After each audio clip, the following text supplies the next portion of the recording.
Chapter 24. Dr. Seward's phonograph diary spoken by Van Helsing. This to Jonathan Harker. You are to stay with your dear Madam Mina. We shall go to make our search, if I can call it so, for it is not search but knowing, and we seek confirmation only. But do you stay and take care of her today. This is your best and most holiest office. This day nothing can find him here. Let me tell you that, so you will know what we foreknow already, for I have tell them. He, our enemy, have gone away, he have gone back to his castle in Transylvania. I know it so well, as if a great hand of fire wrote it on the wall. He have prepared for this in some way, and that last earth box was ready to ship somewheres. For this he took the money, for this he hurry at the last, lest we catch him before the sun go down. It was his last hope, save that he might hide in the tomb that he think poor Miss Lucy, being as he thought like him, keep open to him. But there was not of time. When that fail he makes straight for his last resource, his last earthwork, I might say that I wish double entente. He is clever, oh, so clever. He know that his game here was finish, and so he decide he go back home. He find ship going by the route he came, and he go in it. We go off now to find what ship, and whither bound. When we have discovered that, we come back and tell you all. Then we will comfort you and poor dear Madam Mina with new hope. For it will be hope when you think it over, that all is not lost. This very creature that we pursue, he take hundreds of years to get so far as London, and yet in one day, when we know of the disposal of him, we drive him out. He is finite, though he is powerful to do much harm, and suffers not as we do. But we are strong, each in our purpose, and we are all more strong together. Take heart afresh, dear husband of Madam Mina. This battle is but begun, and in the end we shall win, so sure as that God sits on high to watch over his children. Therefore be of much comfort till we return. Van Helsing. Jonathan Harker's Journal. 4th of October. When I read to Mina, Van Helsing's message in the phonograph, the poor girl brightened up considerably. Already the certainty that the Count is out of the country has given her comfort, and comfort is strength to her. For my own part, now that his horrible danger is not face to face with us, it seems almost impossible to believe in it. Even my own terrible experiences in Castle Dracula seem like a long-forgotten dream. Here in the crisp autumn air and the bright sunlight. Alas! How can I disbelieve? In the midst of my thought my eye fell on the red scar on my poor darling's white forehead. Whilst that lasts, there can be no disbelief. And afterwards the very memory of it will keep faith crystal clear. Mina and I fear to be idle, so we have been over all the diaries again and again. Somehow, although the reality seems greater each time, the pain and the fear seem less. There is something of a guiding purpose manifest throughout, which is comforting. Mina says that perhaps we are the instruments of ultimate good. It may be. I shall try to think as she does. We have never spoken to each other yet of the future. It is better to wait till we see the professor and the others after their investigations.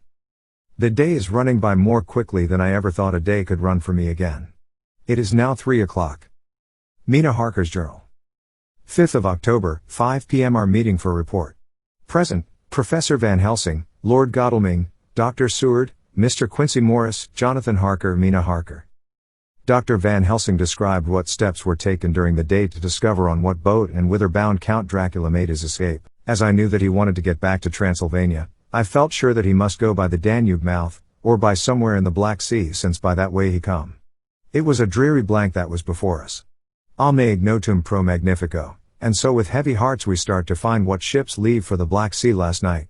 He was in sailing ship, since Madam Mina tell of sails being set. These not so important as to go in your list of the shipping in the Times, and so we go, by suggestion of Lord Godalming, to your Lloyd's, where are note of all ships that sail, however so small. There we find that only one Black Sea bound ship go out with the tide. She is the Tsarina Catherine, and she sail from Doolittle's wharf for Varna, and thence on to other parts and up the Danube. So, said I, this is the ship whereon is the Count.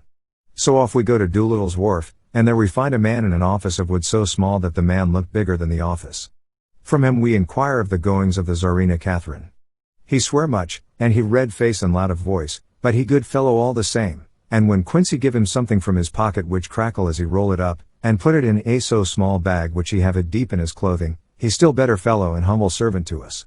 He come with us, and ask many men who are rough and hot, these be better fellows too when they have been no more thirsty. They say much of blood and bloom, and of others which I comprehend not, though I guess what they mean, but nevertheless they tell us all things which we want to know. They make known to us among them, how last afternoon at about 5 o'clock comes a man so hurry. A tall man, thin and pale, with high nose and teeth so white, and eyes that seem to be burning. That he be all in black, except that he have a hat of straw which suit not him or the time. That he scatter his money in making quick inquiry as to what ship sails for the Black Sea and for where. Some took him to the office and then to the ship, where he will not go aboard but halt at shore end of gangplank, and ask that the captain come to him. The captain come, when told that he will be pay well, and though he swear much at the first he agree to term. Then the thin man go and someone tell him where horse and cart can be hired. He go there and soon he come again, himself driving cart on which a great box, this he himself lift down, though it takes several to put it on truck for the ship. He give much talk to captain as to how and where his box is to be placed, but the captain like it not and swear at him in many tongues, and tell him that if he like he can come and see where it shall be. But he say no, that he come not yet, for that he have much to do, whereupon the captain tell him that he had better be quick with blood for that his ship will leave the place of blood before the turn of the tide with blood. Then the thin man smile and say that of course he must go when he think fit, but he will be surprised if he go quite so soon. The captain swear again, polyglot, and the thin man make him bow, and thank him, and say that he will so far intrude on his kindness as to come aboard before the sailing. Final the captain, more red than ever, and in more tongues tell him that he doesn't want no Frenchman with bloom upon them and also with blood in his ship with blood on her also. And so, after asking where there might be close at hand a ship where he might purchase ship forms, he departed. No one knew where he went or bloomin' well cared, as they said, for they had something else to think of well with blood again, for it soon became apparent to all that the Tsarina Catherine would not sail as was expected. A thin mist began to creep up from the river, and it grew and grew, till soon a dense fog enveloped the ship and all around her. The captain swore polyglot, very polyglot with bloom and blood, but he could do nothing. The water rose and rose, and he began to fear that he would lose the tide altogether. He was in no friendly mood, when just at full tide, the thin man came up the gangplank again and asked to see where his box had been stowed. Then the captain replied that he wished that he and his box old and with much bloom and blood were in hell. But the thin man did not be offend, and went down with the mate and saw where it was placed, and came up and stood a while on deck in fog. He must have come off by himself, for none notice him. Indeed they thought not of him, for soon the fog began to melt away, and all was clear again. My friends of the thirst in the language that was a bloom and blood laughed, as they told how the captain's swears exceeded even his usual polyglot, and was more than ever full of picturesque. Went on questioning other mariners who were on movement up and down on the river that hour. He found that few of them had seen any of fog at all, except where it lay round the wharf. However, the ship went out on the ebb tide, and was doubtless by morning far down the river mouth. She was by then, when they told us, well out to sea. And so, my dear Madam Mina, it is that we have to rest for a time, for our enemy is on the sea with the fog at his command, on his way to the Danube mouth. To sail a ship takes time, go she never so quick, and when we start we go on land more quick, and we meet him there. Our best hope is to come on him when in the box between sunrise and sunset, for then he can make no struggle, and we may deal with him as we should. There are days for us, in which we can make ready our plan. We know all about where he go, for we have seen the owner of the ship, who has shown us invoices and all papers that can be. The box we seek is to be landed in Varna, and to be given to an agent, one Ristix, who will there present his credentials, and so our merchant friend will have done his part. When he asks if there be any wrong, for that so he can telegraph and have inquiry made at Varna, we say no, for what is to be done is not for police or of the customs.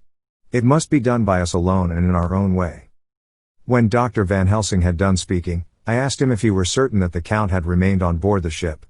He replied, "We have the best proof of that, your own evidence, when in the hypnotic trance this morning." I asked him again if it were really necessary that they should pursue the Count, for I dread Jonathan leaving me, and I know that he would surely go if the others went. He answered in growing passion, at first quietly. As he went on, however, he grew more angry and more forceful, till in the end we could not but see wherein was at least some of that personal dominance which made him so long a master amongst men. Yes, it is necessary. For your sake in the first, and then for the sake of humanity. This monster has done much harm already, in the narrow scope where he find himself, and in the short time when as yet he was only as a body groping his so small measure in darkness and not knowing. All this have I told these others. You, my dear Madam Mina, will learn it in the phonograph of my friend John, or in that of your husband. I have told them how the measure of leaving his own barren land barren of peoples and coming to a new land where life of man teems till they are like the multitude of standing corn, was the work of centuries. Were another of the undead, like him, to try to do what he has done, perhaps not all the centuries of the world that have been, or that will be, could aid him. With this one, all the forces of nature that are occult and deep and strong must have worked together in some wondrous way. The very place, where he have been alive, undead for all these centuries, is full of strangeness of the geologic and chemical world. There are deep caverns and fissures that reach none know whither. There have been volcanoes, some of whose openings still send out waters of strange properties, and gases that kill or make to vivify. Doubtless, there is something magnetic or electric in some of these combinations of occult forces which work for physical life in strange way, and in himself were from the first some great qualities. In a hard and warlike time he was celebrate that he have more iron nerve, more subtle brain, more braver heart, than any man. In him some vital principle have in strange way found their utmost, and as his body keep strong and grow and thrive, so his brain grow too. All this without the diabolic aid which is surely to him, for it have to yield to the powers that come from, and are, symbolic of good. And now this is what he is to us. He have infect you. Oh, forgive me, my dear, that I must say such, but it is for good of you that I speak. He infect you in such wise, that even if he do no more, you have only to live in your own old, sweet way, and so in time, death, which is of man's common lot and with God's sanction, shall make you like to him. This must not be. We have sworn together that it must not. Thus are we ministers of God's own wish, that the world, and men for whom his Son die, will not be given over to monsters, whose very existence would defame him. He have allowed us to redeem one soul already, and we go out as the old knights of the cross to redeem more. Like them we shall travel towards the sunrise, and like them, if we fall in good cause. He paused and I said, but will not the Count take his rebuff wisely? Since he has been driven from England, will he not avoid it, as a tiger does the village from which he has been hunted? Aha! He said, your simile of the tiger good, for me, and I shall adopt him. Your man-eater, as they of India call the tiger who has once tasted blood of the human, care no more for the other prey, but prowl unceasing till he get him. This that we hunt from our village is a tiger, too, a man-eater, and he never cease to prowl. Nay, in himself he is not one to retire and stay afar. In his life, his living life, he go over the Turkey frontier and attack his enemy on his own ground, he be beaten back, but did he stay? No. He come again, and again, and again. Look at his persistence and endurance. With the child brain that was to him he have long since conceived the idea of coming to a great city. What does he do? He find out the place of all the world most of promise for him. Then he deliberately set himself down to prepare for the task. He find in patience just how is his strength, and what are his powers. He study new tongues. He learn new social life, new environment of old ways, the politic, the law, the finance, the science, the habit of a new land and a new people who have come to be since he was. His glimpse that he have had, what his appetite only and keen his desire. Nay, it help him to grow as to his brain, for it all proved to him how right he was at the first in his surmises. He have done this alone, all alone. From a ruined tomb in a forgotten land. What more may he not do when the greater world of thought is open to him? He that can smile at death, as we know him, who can flourish in the midst of diseases that kill off whole peoples. Oh, if such an one was to come from God, and not the devil, what a force for good might he not be in this old world of ours. But we are pledged to set the world free. Our toil must be in silence, and our efforts all in secret, for in this enlightened age, when men believe not even what they see, the doubting of wise men would be his greatest strength. It would be at once his sheath and his armor, and his weapons to destroy us, his enemies, who are willing to peril even our own souls for the safety of one we love, for the good of mankind, and for the honor and glory of God. After a general discussion it was determined that for tonight nothing be definitely settled, that we should all sleep on the facts, and try to think out the proper conclusions. Tomorrow, at breakfast, we are to meet again, and, after making our conclusions known to one another, we shall decide on some definite cause of action. I feel a wonderful peace and rest tonight. It is as if some haunting presence were removed from me. Perhaps. My surmise was not finished, could not be, for I caught sight in the mirror of the red mark upon my forehead, and I knew that I was still unclean. Dr. Seward's Diary. 5th of October. We all rose early, and I think that sleep did much for each and all of us. When we met at early breakfast there was more general cheerfulness than any of us had ever expected to experience again. It is really wonderful how much resilience there is in human nature. Let any obstructing cause, no matter what, be removed in any way even by death and we fly back to first principles of hope and enjoyment. More than once as we sat around the table my eyes opened in wonder whether the whole of the past days had not been a dream. It was only when I caught sight of the red blotch on Mrs. Harker's forehead that I was brought back to reality. Even now, when I am gravely revolving the matter, it is almost impossible to realize that the cause of all our trouble is still existent. Even Mrs. Harker seems to lose sight of her trouble for whole spells, It is only now and again, when something recalls it to her mind, that she thinks of her terrible scar. We are to meet here in my study in half an hour and decide on our course of action. I see only one immediate difficulty, I know it by instinct rather than reason, we shall all have to speak frankly, and yet I fear that in some mysterious way poor Mrs. Harker's tongue is tied. I know that she forms conclusions of her own, and from all that has been I can guess how brilliant and how true they must be, but she will not, or cannot, give them utterance. I have mentioned this to Van Helsing, and he and I are to talk it over when we are alone. I suppose it is some of that horrid poison which has got into her veins beginning to work. The Count had his own purposes when he gave her what Van Helsing called the vampire's baptism of blood. Well, there may be a poison that distills itself out of good things. In an age when the existence of ptomaines is a mystery, we should not wonder at anything. One thing I know, that if my instinct be true regarding poor Mrs. Harker's silences, then there is a terrible difficulty and unknown danger in the work before us. The same power that compels her silence may compel her speech. I dare not think further, for so I should in my thoughts dishonor a noble woman. Van Helsing is coming to my study a little before the others. I shall try to open the subject with him. Later, when the professor came in, we talked over the state of things. I could see that he had something on his mind which he wanted to say, but felt some hesitancy about broaching the subject. After beating about the bush a little, he said suddenly, "Friend John, there is something that you and I must talk of alone, just at the first at any rate. Later, we may have to take the others into our confidence." Then he stopped, so I waited. He went on. "Madam Mina, our poor, dear Madam Mina is changing." A cold shiver ran through me to find my worst fears thus endorsed. Van Helsing continued. "With the sad experience of Miss Lucy, we must this time be warned before things go too far. Our task is now in reality more difficult than ever, and this new trouble makes every hour of the direst importance.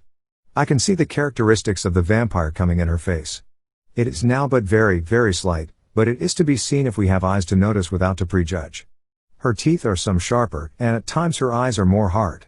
But these are not all, there is to her the silence now often, as so it was with Miss Lucy. She did not speak, even when she wrote that which she wished to be known later. Now my fear is this. If it be that she can, by our hypnotic trance, tell what the Count see and hear, is it not more true that he who have hypnotized her first, and who have drink of her very blood and make her drink of his, should, if he will, compel her mind to disclose to him that which she know?" I nodded acquiescence. He went on. "Then, what we must do is to prevent this. We must keep her ignorant of our intent, and so she cannot tell what she know not. This is a painful task. Oh, so painful that it heartbreak me to think of, but it must be. When today we meet, I must tell her that for reason which we will not to speak she must not more be of our counsel, but be simply guarded by us." He wiped his forehead, which had broken out in profuse perspiration at the thought of the pain which he might have to inflict upon the poor soul already so tortured. I knew that it would be some sort of comfort to him if I told him that I also had come to the same conclusion, for at any rate it would take away the pain of doubt. I told him, and the effect was as I expected. It is now close to the time of our general gathering. Van Helsing has gone away to prepare for the meeting, and is painful part of it. I really believe his purpose is to be able to pray alone. Later, at the very outset of our meeting, a great personal relief was experienced by both Van Helsing and myself. Mrs. Harker had sent a message by her husband to say that she would not join us at present, as she thought it better that we should be free to discuss our movements without her presence to embarrass us. The professor and I looked at each other for an instant, and somehow we both seemed relieved. For my own part, I thought that if Mrs. Harker realized the danger herself, it was much pain as well as much danger averted. Under the circumstances we agreed, by a questioning look and answer, with finger on lip, to preserve silence in our suspicions, until we should have been able to confer alone again. We went at once into our plan of campaign. Van Helsing roughly put the facts before us first. The Tsarina Catherine left the Thames yesterday morning. It will take her at the quickest speed she has ever made at least 3 weeks to reach Varna, but we can travel overland to the same place in 3 days. Now, if we allow for 2 days less for the ship's voyage, owing to such weather influences as we know that the Count can bring to bear, and if we allow a whole day and night for any delays which may occur to us, then we have a margin of nearly 2 weeks. Thus, in order to be quite safe, we must leave here on 17th at latest. Then we shall at any rate be in Varna a day before the ship arrives, and able to make such preparations as may be necessary. Of course we shall all go armed against evil things, spiritual as well as physical."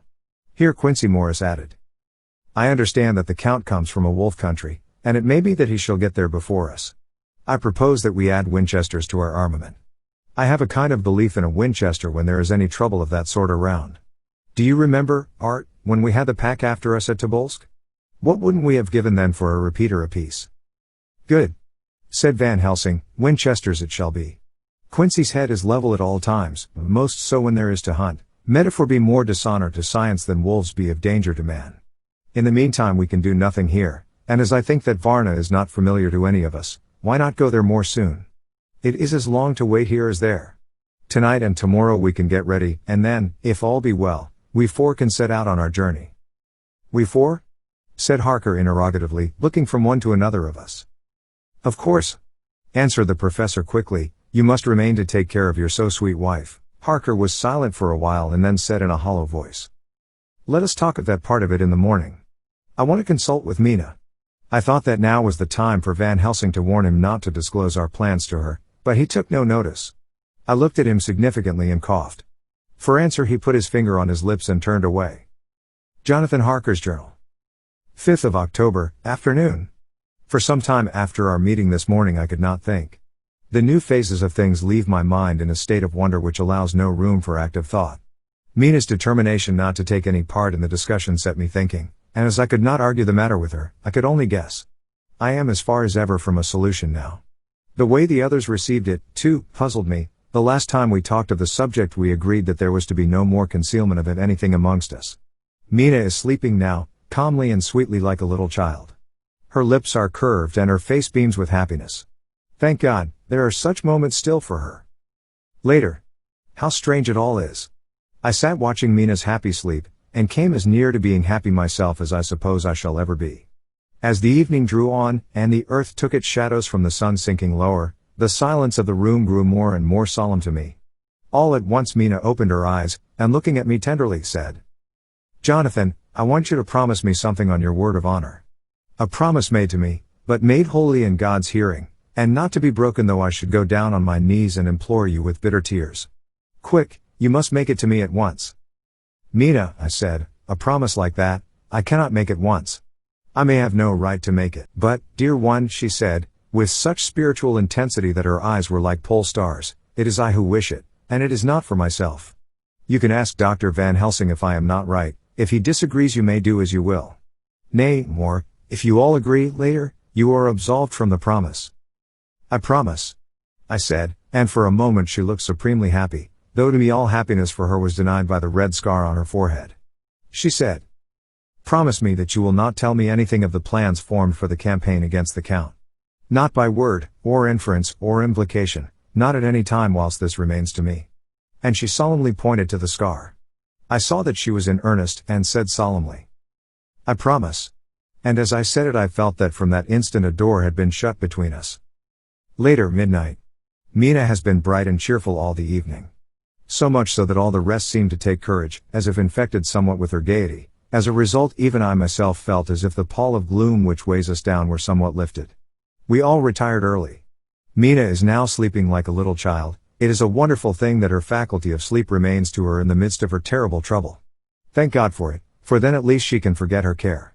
Perhaps her example may affect me as her gaiety did tonight. I shall try it. Oh. For a dreamless sleep. 6th of October morning. Another surprise. Mina woke me early, about the same time as yesterday, and asked me to bring Dr. Van Helsing. I thought that it was another occasion for hypnotism, and without question went for the professor. He had evidently expected some such call, for I found him dressed in his room. His door was ajar, so that he could hear the opening of the door of our room. He came at once. As he passed into the room, he asked Mina if the others might come too. No, she said quite simply, it will not be necessary. You can tell them just as well. I must go with you on your journey. Dr. Van Helsing was as startled as I was. After a moment's pause he asked, but why? You must take me with you. I am safer with you, and you shall be safer, too. But why, dear Madam Mina? You know that your safety is our solemnest duty. We go into danger, to which you are, or may be, more liable than any of us from circumstances things that have been. He paused, embarrassed. As she replied, she raised her finger and pointed to her forehead. I know. That is why I must go.